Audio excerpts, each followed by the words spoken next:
আপনি ছাত্রলীগের লোকজনকে মানে ছাত্রলীগের ভাই ব্রাদারকে ধইরা মামলার ভয় দেখায় তাদের থেকে চাঁদাবাজি করতেছেন, পুরো ত্রাস সৃষ্টি করতেছেন, কারণটা কি ভাই? হ্যালো, এসআই মনির সাহেব বলছেন, টুঙ্গিপাড়া থানা। ভাই আপনি তো থানার মধ্যে নাকি ত্রাস সৃষ্টি করতেছেন, হ্যাঁ? আপনি কে? আমি টুঙ্গিপাড়ারই একজন সাধারণ নাগরিক।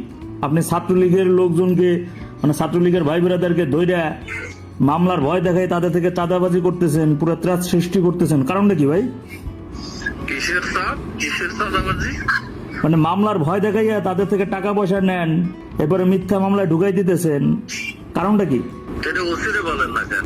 অভিযোগটা তো আপনি করতেছেন বেশি, আপনি তো নিজেই নিজের ওসি মনে করেন। আছে তারে বলেন না কেন? ওসির বিরুদ্ধে তো কথাটা আসে নাই, আসছে তো আপনারা কি নিয়ে, কারণটা কি? আপনি আবার ছাত্রলীগের ভাইদের ফোন নাম্বার গুলো আপনি ফেসবুক স্টোরিতে কেন দিয়ে দেন? এটা বিভিন্ন জায়গা থেকে আসছে দেখছে, ওটা হয়তো কি বলে আপনার স্টেজে চলে গেছে। হ্যাঁ, এটা কি বিরাট অপরাধ হয়ে গেছে?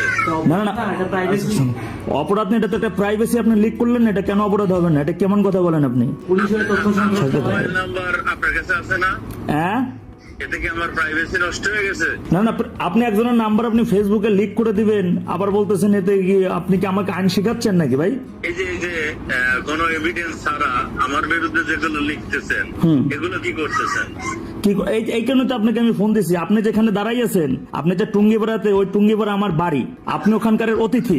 আপনি আজ পর্যন্ত কতজন পুলিশ হত্যার বিচারের বিষয় নিশ্চিত করার জন্য কথা বলছেন বলেন তো আমাকে? এটা আপনারা বলছেন? আমি তো বলতেছি, আমি এটা বলার কারণে আমি কারাবন্দী হয়ে জেল খাইতে আমি বেরো হয়ে আসছি। আমি তারপর এখন প্রতিবাদ করতেছি, সারা দেশে 3200 পুলিশ হত্যার বিচার নিশ্চিত করা না করা পর্যন্ত আমার আন্দোলন চলতে থাকবে আমাদের। মামলা করছে? হ্যাঁ, কেউ একজন মামলা করছে? কিসের? এই যে কি বলে 3000-4000 পুলিশ আমি মামলা করবো, আপনি মামলা নেন। আমি বাদী, আমি মামলা করবো, আপনি নেন। আমি যাত্রাবাড়ি 5 আগস্ট সকাল 11টা থেকে রাত 11টা পর্যন্ত আমি ছিলাম। আমি দেখছি পুলিশদের কিভাবে মাইরে পুরাইতেছে, পায়ের রশি বেঁধে ফ্লাইওভারে ঝুলাই রাখতেছে। আমি মামলা করবো, আপনি মামলা নেন। আরে মামলা কি এসআই নাই? এসআই নেন, আপনার ওসি তো নেয় না। আপনারা শুনেন, আমি বলি, আপনার সাথে আমার কোনো ধরনের কোনো বাকবিতণ্ডা কিছুই না। আপনি যে মাটিতে দাঁড়াই আছেন, ওই মাটিতে কিন্তু বাংলাদেশের যে সৃষ্টি করছে, যে স্থপতি, তার সে ওখানে শুয়ে আছে। ওটা খুব স্পর্শকাতর জায়গা। আপনি আমাদের অতিথি, ওইখানে আমি অমৃত্যু থাকবো, কারণ ওইটা আমার বাড়ি, আর আপনিও আমাদের অতিথি। আমি চাই না আপনার কর্তৃক আমার ছাত্রলীগের, আমার আওয়ামী লীগের কোনো একজন ভাই নেক্সট টাইম কখনো নির্যাতিত হোক। আমি বিশ্বাস করি আপনাকে এই চাকরি 30 বছর পর্যন্ত করতে হবে। আপনি আপনার জীবদ্দশায় কখনো পরিবার সবাইকে নিয়ে কিন্তু বাইরে যেতে পারবেন না। আমার কথা একটু লিসেন টু মি ভাই, মনির ভাই, লিসেন টু মি। আমি বলি শোনেন, আপনার মাথা মোটার মতো কথা বলেন না, আপনার বাস্তবতা বুঝতে হবে। আরে একটা এসআই কোনো বাল, একটা ওসি কোনো কিছু?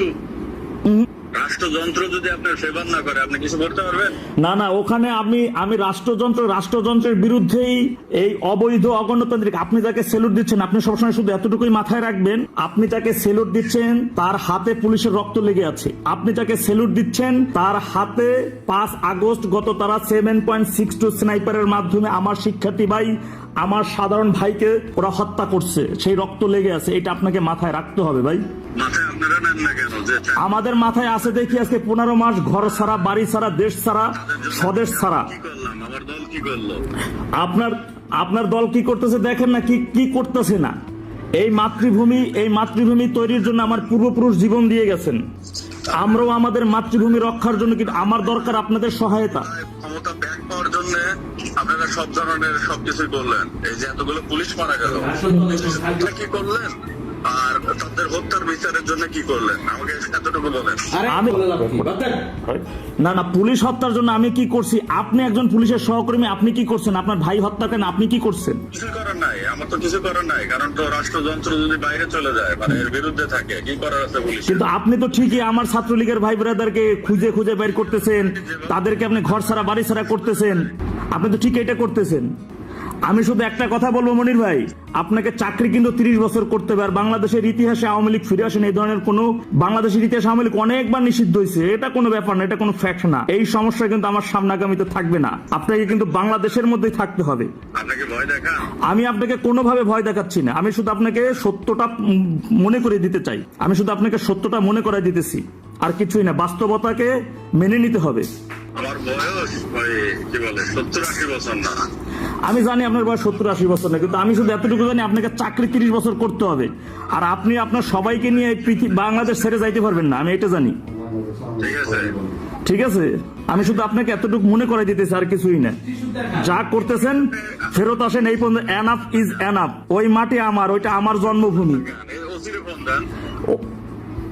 অভিযোগটা তো আপনি তো নিজেই নিজের ওসি মনে করেন, আপনি তো নিজে পোশাক পরে মনে করছেন যে আপনি মনে হচ্ছে যে এখন শীর্ষ সন্ত্রাসীর কোন একটা সংগঠনে আছেন, সেই সংগঠনে আপনি, কিন্তু মাথায় রাখেন আপনি সন্ত্রাসী না, আপনি বাংলাদেশ গণপ্রজাতন্ত্রী বাংলাদেশ সরকারের একজন আমলা। জনগণের পোশাকে জনগণের ট্যাক্স, ভ্যাট ট্যাক্সের টাকা আপনার বেতন হয়, আপনার এই পোশাকটা জনগণের টাকার ঘামের টাকায়, এটা মাথায় রাখতে হবে। আর আওয়ামী লীগ কি জিনিস আপনি, আমার মনে হয় আপনি যদি ভালো না জানেন, আপনি আপনার আপনার মুরব্বী যারা আছে, বাচ্চা যারা আছে, তাদের থেকে জেনে নেবেন। ঠিক আছে ভাই, জানেন। ওকে, ধন্যবাদ।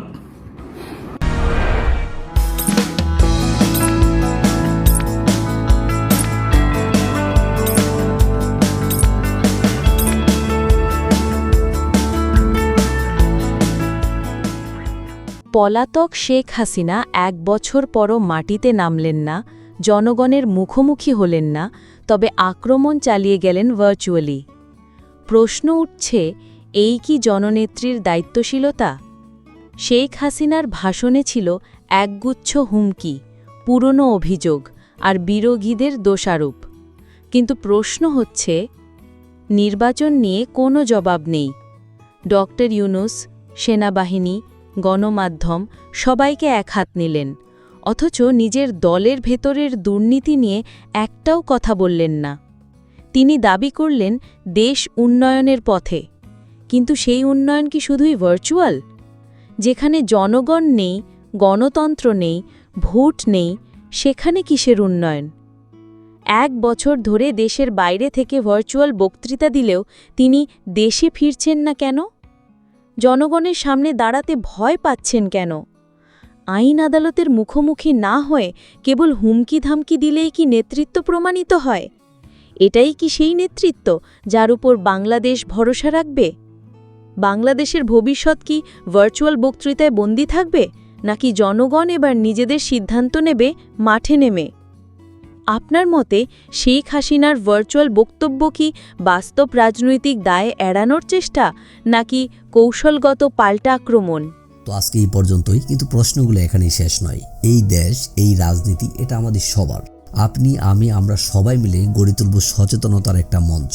আপনার ভাবনা, আপনার চিন্তা এবং আপনার মতামত আমাদের দরকার। তাই কমেন্টে লিখে জানান এই মুহূর্তে আপনি কি ভাবছেন এবং আপনি কোন দিকে তাকাচ্ছেন। রিপাবলিক অ্যান্ড পলিটিক্স কেবল খবর বা বক্তব্যের জায়গা নয়, এটা একটা ভিন্ন মতের প্ল্যাটফর্ম। এখানে প্রশ্ন করার সাহস আছে, সত্যের পেছনে ছুটে চলার স্পর্ধা আছে। চ্যানেলটি ভালো লাগলে অবশ্যই সাবস্ক্রাইব করে পাশে থাকুন, কারণ একটা ক্লিকেই হতে পারে হাজারো অন্ধকার ভেদ করে আলো খোঁজা শুরু। ফিরছি পরের পর্বে আরও খোলামেলা বিশ্লেষণ নিয়ে। সে পর্যন্ত সবাই ভালো থাকুন, সুস্থ থাকুন। আল্লাহ হাফেজ।